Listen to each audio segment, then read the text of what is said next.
जय हिंद साथियों।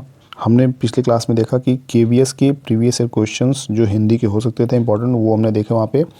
उसी के क्रम में ये क्वेश्चन जो है आगे हैं और हम इसी क्रम में पहला क्वेश्चन जो है ये 11 नंबर है।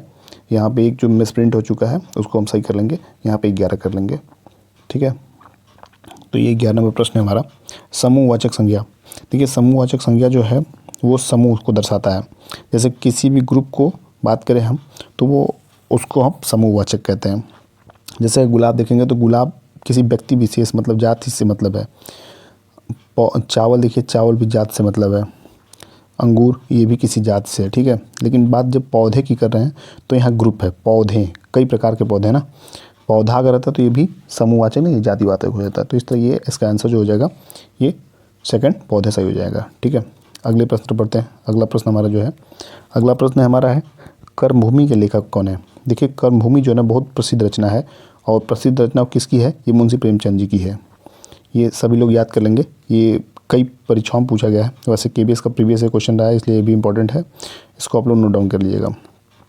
तो जैनेंद्र जी की रचना ये नहीं है, ये कमलेश्वर जी की भी नहीं है, नारायण यादव की है। हम इसके बाद जो है ना जैनेंद्र जी की कुछ रचनाएं हैं जो अलग से मैं लिखवा दूंगा, जैसे 2-3 कुछ इंपॉर्टेंट के हैं जो हर जगह आते हैं तो मैं लिखवा दूंगा इसको। अगला प्रश्न है तुषाण में कौन सी संधि है। देखिए, संधि भी आप लोग पढ़ लीजिएगा क्योंकि संधि से मतलब एक क्वेश्चन 2 क्वेश्चन हर हाल में फिक्स रहते हैं। तो यहाँ संधि अगर बात करें तो संधि इसमें व्यंजन संधि है। जब हम किसी संधि पे पूरा विश्लेषण करेंगे तो वहाँ समझ में आएगा कि व्यंजन संधि कैसे है। अभी फ़िलहाल हम इस क्वेश्चन का आंसर बता के आगे बढ़ रहे हैं। ठीक है, अगला क्वेश्चन देखते हैं। अगला क्वेश्चन है अनुड़ा। अनुड़ा, अनुड़ा किसका पर्यायवाची है, तो अनुड़ा आपका हो जाएगा कुमारी का। अनुड़ा किसकी पर्यायवाची हो जाएगी, कुमारी की। देखिए, प्रौढ़ा नहीं होगा, यूरी नहीं होगी, वृद्धा नहीं होगा।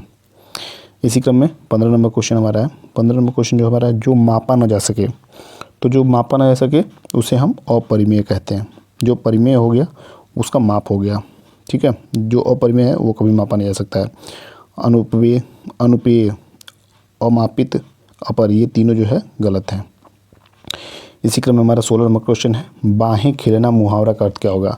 बाहें खिलना जैसे होता है ना, यार आज तो हमारी बाहें खिल गई, इसका मतलब है कि बहुत आदमी वो खुश है उस टाइम, तो बहुत खुश होना से सेंस है बाहें खिलना। बाहें खिलना मुहावरा का अर्थ बहुत खुश होना, अत्यधिक खुश होना। अगला प्रश्न है, जिसकी कोई आकार ना हो, यानी कि जिसका कोई आकार ना हो। तो जिसका कोई आकार ना हो, जैसे जिसका कोई आकार ना हो, साकार तो होगा नहीं। कोई चीज़ आपका कोई सपना हो साकार होता है तो यही सच होता है। सरोकार होगा नहीं, साराकार होगा नहीं, इसका आंसर सही हो जाएगा निराकार। तो 17 नंबर का जो ऑप्शन सही हो जाएगा वो 4 सही हो जाएगा, निराकार। अगला प्रश्न हमारा है गौशाला। देखिए, गौशाला जो है इसमें पूछा है कौन सा समास है, तो समास से भी एक प्रश्न बनेगा, हर हाल में बनेगा, तो आप लोग तैयार कीजिएगा। समास जो है बहुत ही इंपॉर्टेंट क्वेश्चन है, इंपॉर्टेंट टॉपिक है। तो हमारा 18 नंबर क्वेश्चन जो है गौशाला, गौशाला में कौन समास है, तो गौशाला में जो हमारा समास है, देखिए दिगु होगा नहीं, दिगु होगा नहीं। तत्पुरुष, तत्पुरुष तो होगा ही होगा क्योंकि गौशाला मतलब गाय के लिए शाला, यानी कि जहाँ गाय रहती हैं। ठीक है, तो उसकी जब बात आएगी तो ये तत्पुरुष हो जाएगा। तो इस तरह हमारा तत्पुरुष हो जाएगा। अव्ययी भाव नहीं होगा, कर्मधारय नहीं होगा। ये जब जिस दिन मैं इसका पूरा विश्लेषण करूंगा समास का, तो वहाँ ये सब भी मैं समझाऊंगा। ये क्लास जो बनाऊंगा स्पेशल, वो पूरे मतलब समास पे बनाऊंगा, उसको आप लोग देखिएगा ज़रूर। अगला प्रश्न है हमारा 19 नंबर का, व्याकरण जानने वाला वाक्य के लिए एक शब्द है।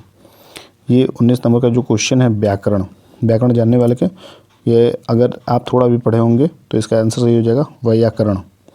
क्योंकि व्याकरण ये प्रश्न कई जगह घूमते हुए मिल जाएंगे। जो लोग कंपटीशन तैयार करते होंगे वो इसको देखे होंगे, 1-2 बार उनके सामने से गुजरा होगा।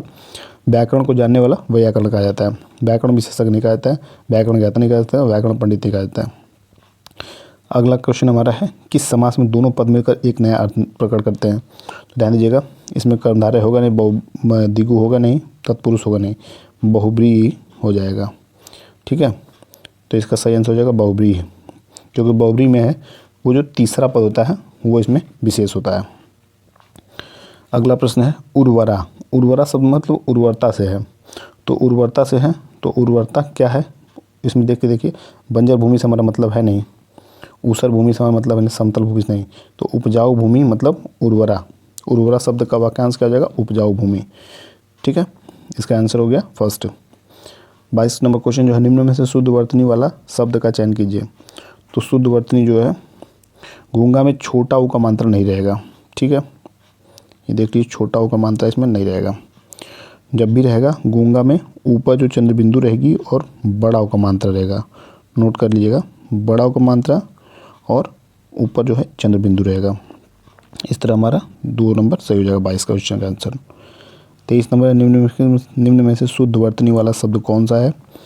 तो शुद्ध वर्तनी, इसमें शुद्ध वर्तनी मैं पहले बता चुका हूँ कि शुद्ध वर्तनी अशुद्ध वर्तनी, इन दोनों को एक तरफ लिख के और प्रैक्टिस करते रहिए, मैच करते रहिए कितना हम सही कर पा रहे हैं। तो कुमुदनी में देखिए, पहले वाले ऑप्शन में क्या किया है कि क पे छोटा ऊ का मात्रा और म पे बड़ा ऊ का मात्रा, ये कुमुदनी हो गया। और इसमें देखिए दूसरे में कुमुदुनी हो गया, बल्कि होता है सही कुमुदिनी, कुमुदिनी, यानी कि दोनों में मात्रा जो छोटा ऊ का रहेगा और द पे जो मात्रा रहेगा छोटी ई की रहेगी और न पे बड़ी ई की। इस तरह हमारा कुमुदनी सही हो जाएगा। हमारा 24 नंबर प्रश्न है, निम्न में से शुद्ध वर्तनी वाला शब्द कौन सा। देखिए शुद्ध वर्तनी वाले क्वेश्चन कई आ चुके, इसलिए आप लोग वर्तनी पे ध्यान दीजिए, क्योंकि कितना भी पढ़ लेंगे लेकिन लास्ट टाइम में वर्तनी वाले क्वेश्चन हमसे गलत हो जाते हैं।